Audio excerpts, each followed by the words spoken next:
what do you charge for like decompression and laser, like for a service? So there's a lot of misnomers out there, and I've heard some very interesting things the past couple of months. So I actually had a guy that came in my office, and he said, "Listen, we're just cut to the chase. You're like the fifth clinic I've been to, and listen, how much you charge for decompression?" And I said, "Well, do you have insurance?" He goes, "Nah, I know it's not covered by insurance. I understand. Go ahead, give it to me. What's your package deal?" And I said, "It's not a package deal. That's a service that is covered by insurance. We do take insurance, and it's considered mechanical traction, and the laser is billed out as a other modality, not specifically listed, but I mean, it is covered by insurance." And what he told me was, "Well, that's impossible. Everyone else I've gone to said that it's not covered in insurance. In fact, the last two chiropractors I went to said that they actually didn't own the table. The table was owned by a third party, and the third party dictated how much cash they got for each one of those sessions and how many sessions were to be sold to each one of the patients." Oh, wow. So buyer beware. Be a good consumer of healthcare. There are a lot of guys out there telling you they'll do decompression for $5,000 pack. By the way, just so we get this out of the way, there's a lot of guys, even my own industry in chiropractic care, that are going to try to give you these $5,000-$6,000 care plans over 6 to 8 months. You should never be prepaying for healthcare services that have not yet been provided. Wow. Unless the service includes a product that is specifically made for you or ordered for you or that procedure. So if you go in and you get, if you get your tonsils taken out, the endo doesn't tell you you've got to pay everything up front and then wait for your insurance company to reimburse you. It's a cash deal. Give me my money. The endo will tell you, well, it depends on your insurance coverage. It's a covered item. Pay your deductible, your copay, and that's it. He gets what he gets on his scheduled fees from the insurance company. Well, decompression, a lot of guys out there are considering it an elective procedure, and they're deciding that it's $5,000, $6,000, $7,000. You've got to buy into this package, and if you don't buy in the package, you can't do it. And if you buy into the package and you quit early, you're not going to get a 100% refund. They'll prorate it only without the discount, so most of your money's gone to begin with. Wow. So if there's a prepaid option for your healthcare, probably run. Wow. The reason why those doctors are not billing insurance is because they're not in network. And the reason they're not in network with the insurance companies is because if I'm not, if I don't take Medicare patients and I don't bill Medicare, Medicare can't audit me. Right. If I don't take Major Med can't audit me. That's good to know. So I do expert testimony in cases for PI cases for attorneys in court, and I get to see some of my colleagues and other DOs and stuff like that, nurse practitioners, and some of their paperwork. And yeah, I've actually seen some of these clinics where there are notes where, yeah, patient came in, was adjusted C-spine, T-spine, L-spine, patient tolerated treatment well. That's the end of the note. So that would never fly anywhere else in medicine. As far as a note of an interaction between a patient and a doctor. But they're able to do that because they're just taking cash. Right. So any clinic or any doctor's office takes all cash. There's a good chance the reason why they're doing that is because they believe that their services are worth what they're charging, and insurance companies don't. And since insurance companies tell you basically what you can provide, there's usual and customary for every service. You want to charge outside that? You don't want the insurance companies to look at your notes and to make sure you're doing the right thing always by every patient? Then yeah, I guess you just charge cash and take $5,000-$6,000 up front. But to answer your question, decompression should be covered under insurance if you have insurance. If it's not covered by insurance, the fee for each one of those treatments should not exceed the fees that you're charging the insurance company. You can't fee split and decide to charge somebody more and someone less. What if you're self-employed and you don't have insurance? Great. Should be cash option. In our office, there's a cash option. What's the cash option? Cash option is half of whatever the max is billed for insurance. So if we would normally bill $45, $50 for a procedure under insurance, knowing that there's only a percentage of that that's actually paid, we just take that percentage minus. So the same procedure, you pay insurance bill $50, the patient's probably going to pay $35 in our office for that same procedure cash. Okay. Wow. See, I don't have to wait for my money. Yeah. And listen, decompression therapy, it's not thousands and thousands of dollars. Wow. Right. But the tables are expensive, so the doctors are trying to get back their money quick. My goodness. And so they're soaking the patients for these $5,000-$6,000. Listen, and everything you got to understand, decompression is usually done every other day, let's say Monday, Wednesday, Friday for 2 to 3 weeks.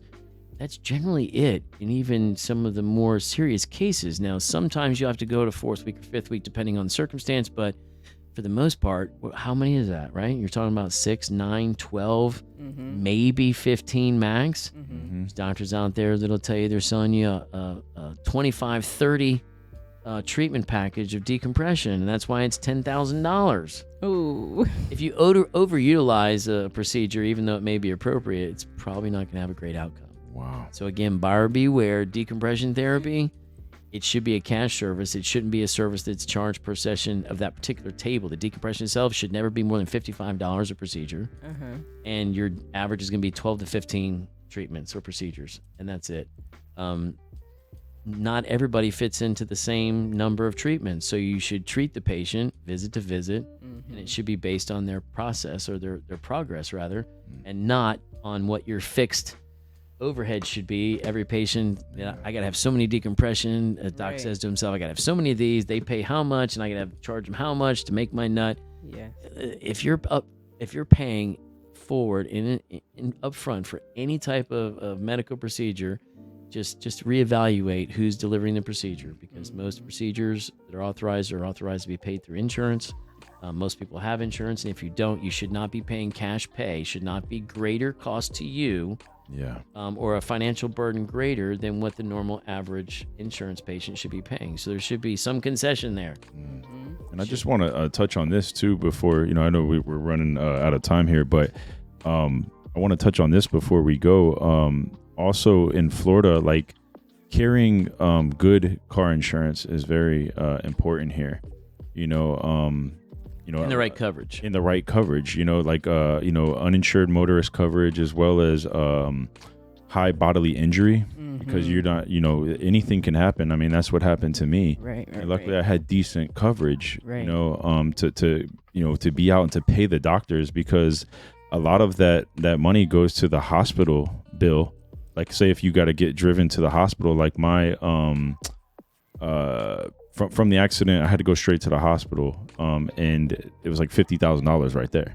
Ooh. You know what I'm saying? Like, and that eats up a lot of your coverage right there. So when you get that coverage back, you have to pay that. So like, like for instance, I had like $250,000 coverage. It looks like a lot of money, but by the time you pay out everything, but you can carry like $1 million coverage, right. And like, that's what I carry now, just in case, like it really depends on what your assets are. You've got to protect the assets you own. Exactly. Right? So the more assets you own, house, business, things like that, probably the greater coverage you're going to have. Because in the event it's your fault, it could be your fault. Yeah, exactly. And then you want to have the coverage to make sure that you protect yourself, because don't forget, your insurance coverage is only one part of you. Yep. Everything you own is the other part. Just because you only have this much coverage, they can come after you personally to get what they need. Absolutely. Especially in accidental death and things like that. But ever since PIP laws changed in Florida back in 2013, I recommend everyone follow the same basic rules. And that is, I'm injured, I get into an auto accident. If I'm conscious, not bleeding, and I can breathe fine, and I haven't lost a limb, I probably don't need to transport to a local hospital. They want you to transport to a local hospital, and the reason is they get paid for every run they make. If you decide to not transport at the scene of an accident, they will have come out there and made nothing. See, for me, I was unconscious though, so I had no decision. Right, like, you don't have a choice. I had no choice. I just woke up and I was like in the hospital. But so that could happen. And like you don't have control over what somebody else does. The lady ran a red light at like whatever 65, 70 miles per hour. I had no control. T-boned me, and that could happen to anybody out there. So it's like good to carry good coverage, and you don't know how long you'll be out of work. Right. You don't know, and those things add up. Like to heal properly, you want to be able to have funds to set out of work and heal properly. Well, your basic coverage in Florida is not going to pay for anything. Let's say one ER visit is going to, the bill on that one. You got 10,000 PIP total on the average minimum basic coverage in Florida. You go to the ER and transport, especially transport from the site of the accident, it's gone. Now, you want to go out and you want to find additional care to get care for your injuries that it may take a couple months. What doctor is going to take you? Now they're taking a letter of protection, which means a guarantee that I'll get paid someday. Yeah. I've got letters of protection out there. They're 7 years old. I'm still waiting to get paid. Oh, goodness on. gracious. Doctors can only take so many of those. So if you want good care and you want quick accessibility to care and the right care, then you need to make sure that your coverages exceed the minimum basic stuff. And again, those choices, talk to your insurance agent.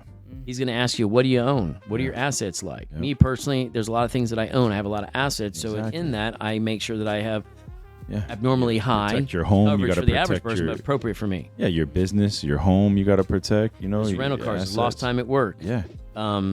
Aside from, what if you need surgery? Yeah. A lawyer, you might have to. You got to get a lawyer. You know, definitely- lawyers are expensive. I recommend anyone that gets into an accident and you have pain inside of that 14 days. Yeah. It didn't just go away. Seek someone like me or a medical professional to make the first interaction within that 14 days.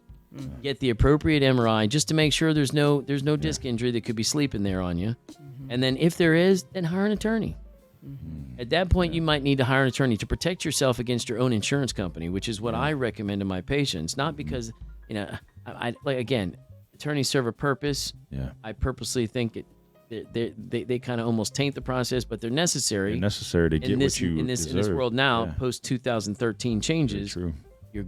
Don't cash checks. If the insurance company writes you a check for damage to your vehicle, careful. Don't cash that If you yet cash until you that know check- that it's going to cover the repairs. Yeah. And it's going to cover the repairs at the dealership or repair shop of your choice, not their choice. Because once you cash that check, it terminates anything else they got to do. It's the acceptance of a contract. So Yeah, yeah. Florida law says that if they write you that and it says full and final payment, that's the acceptance good of to that full and know. final payment, and then that's it. And You believe could me, have they can all generate this the checks right covered- out of their car, right then and there. Yeah. They got little computers, and they Yeah. generate those little printers, and here's You're your like, check. oh man, that's a big check. And then you're really entitled to more money, Absolutely. possibly. Absolutely. You And know? then injuries, you don't know the extent or cost of your injuries. If you're in a simple fender bender and you got a little bit of a concussion, that little bit of concussion could turn out into two herniated discs, some lost time at work, and a traumatic brain injury that you weren't aware of till they did an MRI of your brain. So if you're not feeling right after an accident and it's been several days after the accident, consult a medical professional to at least get examined and at least try to get an MRI or advanced imaging of any kind of the area complaint. Yeah. And then let that imaging and that doctor's evaluation determine whether or not there's additional care that needs to be provided. If so, at that juncture, when you've defined the injuries, you may need to get an attorney involved to protect you against your own insurance company, even if you do have the right amount of coverage. So attorneys are a necessary part of the process, unfortunately, in most cases, but it's only because if you don't get them, and believe me, these insurance companies know when you get the right attorney too. Oh, So if yeah. you get an attorney that doesn't do PIP and is not a board certified civil trial attorney, they know. Well, When they do, they're gonna be fighting City Hall the entire time, like your head up against a brick wall trying to get forward. You can't get it. I had a lawyer, and it was taking the insurance company forever to pay me what they owed me. And then as soon as I got a different lawyer, within like a few days, I had a check coming to pay me out what they owed me. Yeah, so Just because you were a special case though. So you had a traumatic brain injury. Yeah, he's As soon as you had a certain attorney with a certain name, yeah. and they knew that. Can we say his name, or should we, or no? Like, I cannot say that. It's up to you. It's your case. That's a personal thing, and HIPAA and everything. But the certain attorney's name in your case, they actually wrote the check for the entire amount of the entire coverage for the entire policy, and said, "We're not even going to fight it. Here's max payout, max benefit." Absolutely. What you need. And that's what he does. Like, he's a specialist in that area. And I'm going to go ahead and give him some credit. Is Michael Walker.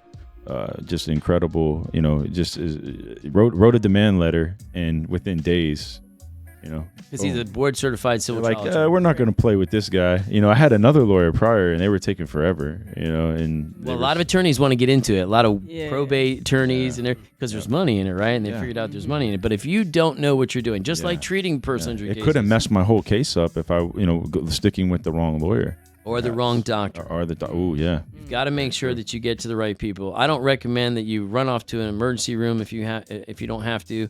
Walk-in clinics, urgent cares. There are cheaper access to the same health benefits and the same services in a lot of cases, including emergency services. There's laceration and wound care and things like that. But for the most part, get to somewhere within that 14 days. Let them take control and at least do an MRI, define the injury, and if the injury can be defined, then the treatment can be appropriate and get you the best care you can get. But Don't let people try to spend your money needlessly. If they don't do personal injury and they're attorneys and they're not board certified civil trial attorneys, don't interact with them. Don't hire them. It's tricky out there though, because a lot of people don't have the right guidance, and that's why, I mean, I don't know how, like Ask Gary and stuff like that works, but I know they built like a business on that. Those are referral services. Yeah. You go ahead and give them a call, then they're gonna refer you to an accident lawyer. So right? everyone needs to know how that works. So basically, the 1-800 Ask Gary goes to doctors and attorneys and says, "Hey, you pay me $10,000 a month, I'll give you referrals. Yeah. The more money you give me, the higher up on the referral list you get, the more referrals you get." Yeah. So people call into 1-800 Ask Gary. 1-800 Ask Gary then divvies those out to the attorneys and doctors that have paid them to be part of their group. Wow. It's very expensive. You're throwing money at the idea of getting referrals. Wow. And you're hoping that, honestly, you get the correct amount of referrals to pay. So it's just 1-800 Gary is a referral reward. service, just like 411 Pain. Yeah. Their job is to take those calls, and they take money from doctors and attorneys, and they use that money to advertise, and then that's how they create that service. It could So be you won't be beneficial. getting the best. Listen, 1-800 Ask person. Gary is Whoever an equal pays the most. opportunity, Right. just like 411 Pain. Yeah. They'll take Yeah. any doctor, they'll take any attorney, as long as they're licensed and in good Right. standing. Right. Wow. So you, But not all doctors and not all attorneys are board certified to do civil trial work. Not all the doctors are out there that are experienced enough to actually treat auto cases, which in some cases, that simple headache can turn into be a traumatic brain injury. Yeah.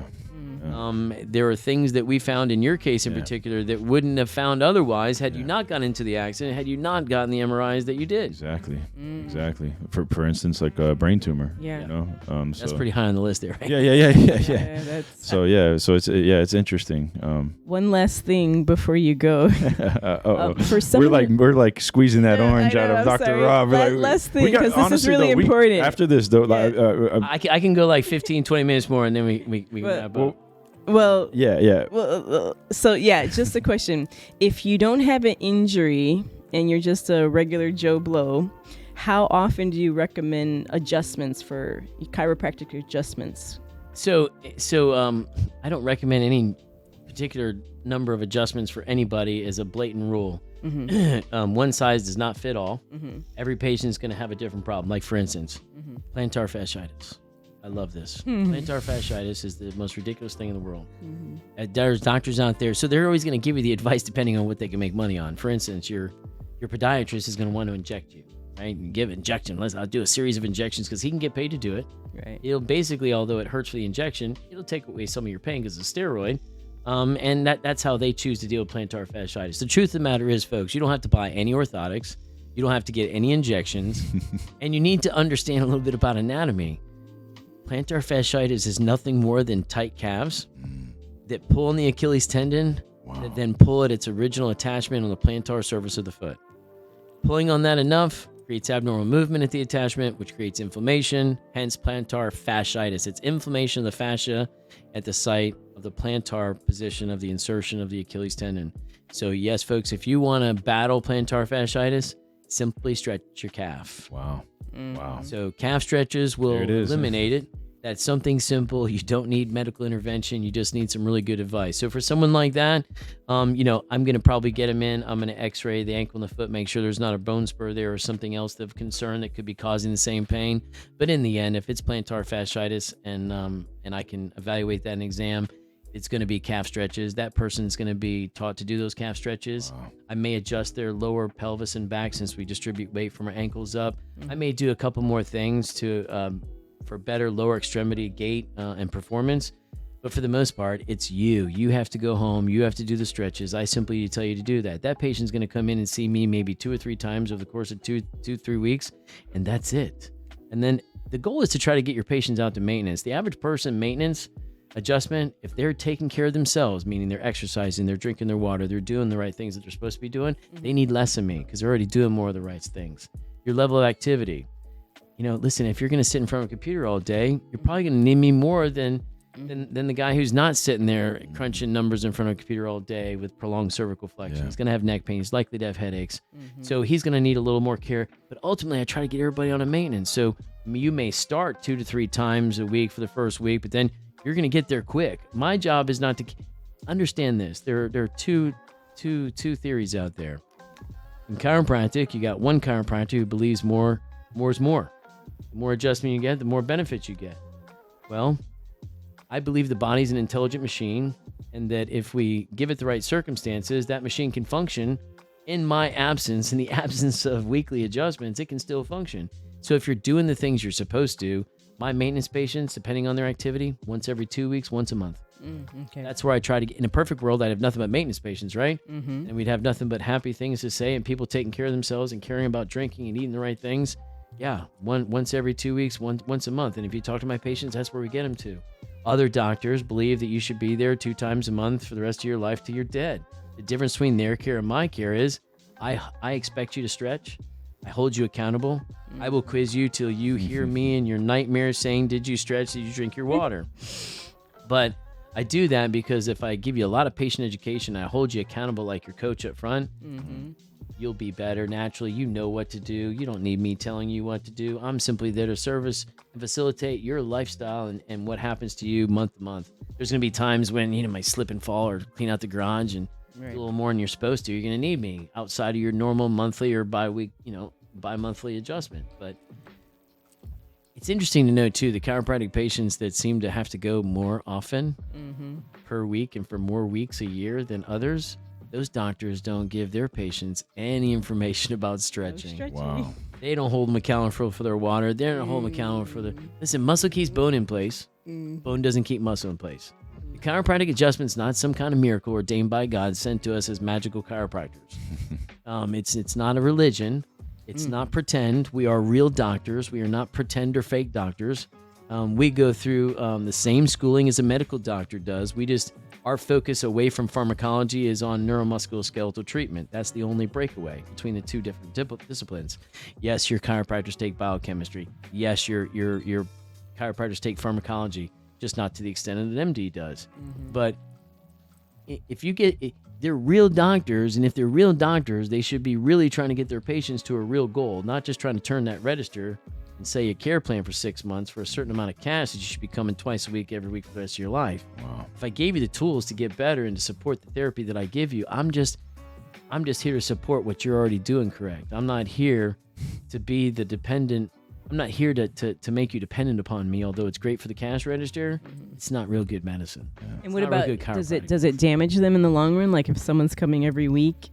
Well, listen, sometimes, listen, if I was to adjust bones all day long and you weren't to do any stretching or hydrating, the adjustment's going to hurt. The outcomes are not going to be great.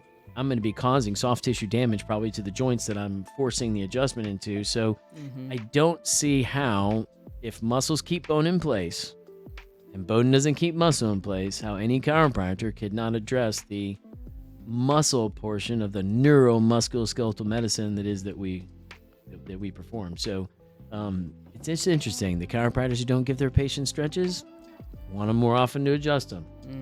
Adjusting more hurt. Sometimes too much of a good thing is a bad thing. You create hypermobility in an area. You can damage joints. Less is more. Generally speaking, when it comes to human body, I don't attempt to be smarter than God's creation. I just attempt to work within the confines of scientific laws and rules that we know about the body and how it works. In doing so, yeah, I'd say anybody that's out there going 3 times a week to their chiropractor every week and has been doing so for months and months and months and months and months and months, what's your end game? What's your goal? I don't know. If someone came to, listen, if you come to me and you're willing to come to me 3 times a week, every week, the rest of your life, it makes you an idiot. It makes me a real bad doctor. Listen, you put 4 of my kids through college, through Harvard probably. Thank you. Thank you for that. But it doesn't. If I really care about, I'm really compassionate about improving people's lives and getting them better.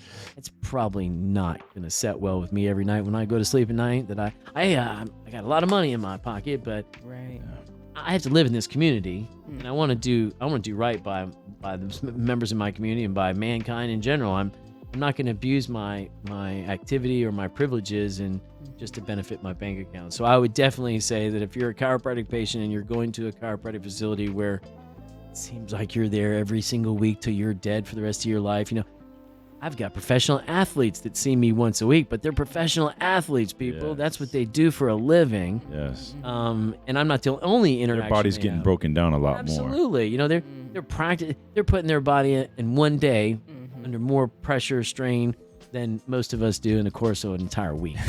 Right. So, Very true. But what I love, and just want to thank you so much for coming on, Dr. Rob. Like, this is incredible. And like, honestly, Thanks for man, having me. if you, man, we'd love to have you back whenever the lines again down the road, whenever you're, man, it'd be incredible. Cause like just having you is just so much knowledge. And I know it's going to help so many people. Yeah. Well, I hope that something I've said today touches and reaches someone. If you don't forget, if you don't remember anything, remember, hydrate, stretch, eat good food. Because if you eat well and you move well, you will always live well. And if you need a strategic partner in that, find your local chiropractor, find your local wellness practitioner. Make sure that they're in it for the right reason. And remember some of the things I told you today. Don't be a good consumer of healthcare. Don't get taken advantage of. Ask questions. Do some research. Don't be lazy. Don't just believe what any person with a doctor in front of their name tells you. Challenge them. We live in Google. Yeah. It's not like you have to go to a library and spend time Ask looking questions. stuff up. Ask questions. Be a good consumer of healthcare. And thank you so much for having me. Yes, I was a thank pleasure. you, Rob. Yeah, thanks You're for being awesome. on. Thank We you. appreciate you. And one last thing, I just love how you teach people to be self-sustainable and not rely on you. And that's a godly Christian man right there. And I admire you. And I love you. Thank you so much. That's right. Man. Teach a man to fish. Yes, right, man. Yes. Thank you, Monica. You're welcome. Thank you, Dr. Rob. Yes, Yeah. man. My pleasure. Hey guys, thanks for tuning in. You can catch all of our episodes on YouTube and Spotify at Better Gents Podcast, and follow us on Instagram, TikTok, and Twitter at Better Gents Pod. Thank you and take care.